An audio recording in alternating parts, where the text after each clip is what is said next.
Peneliti Center for Strategic and International Studies (CSIS) Arya Fernandes mengatakan bahwa keberadaan Koalisi Indonesia Bersatu atau KIB adalah hal yang strategis. Langkah pembentukan KIB yang diinisiasi Partai Golkar, Partai Amanat Nasional, dan Partai Persatuan Pembangunan berhasil menggugah perhatian publik terhadap pemilu. Sebagai tren politik baru, Arya meyakini manuver KIB yang dibentuk sejak dini berpotensi diikuti partai politik lainnya. Terbukti pasca KIB terbentuk, partai lain mulai giat melakukan pendekatan.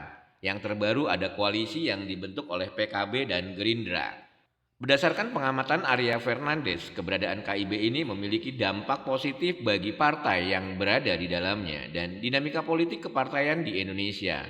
Utamanya soal keterpenuhan syarat presidensial threshold 20% yang harus dipenuhi untuk mengusung pasangan capres dan cawapres.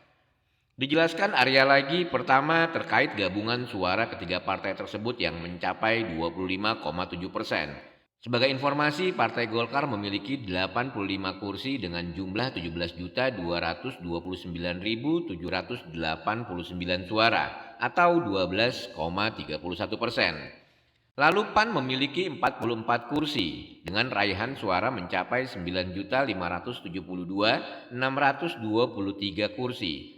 Proporsinya mencapai 6,84%. Sedangkan P3 memiliki 19 kursi dengan raihan suara 6.323.147 kursi dan proporsi mencapai 4,52%. Kedua lanjutnya, di dalam KIB, Golkar, PAN, dan P3 memiliki banyak waktu untuk mendiskusikan platform kebijakan yang ingin dibawa pada kontestasi pemilu. Waktu yang dibutuhkan KIB dirasa cukup untuk mengolaborasi kepentingan politik masing-masing.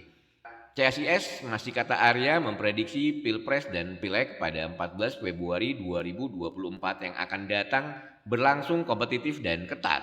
Ada 3 hal yang membuat pesta demokrasi 5 tahunan ini diprediksi berlangsung sengit. Pertama, jarak elektabilitas di antara tokoh-tokoh populer pada hasil survei cukup dekat, sehingga membuat siapapun yang akan maju sebagai calon presiden akan berpotensi memenangkan pertarungan. Kedua, terkait dengan komunikasi antar partai yang dirasa masih cair dan terbuka.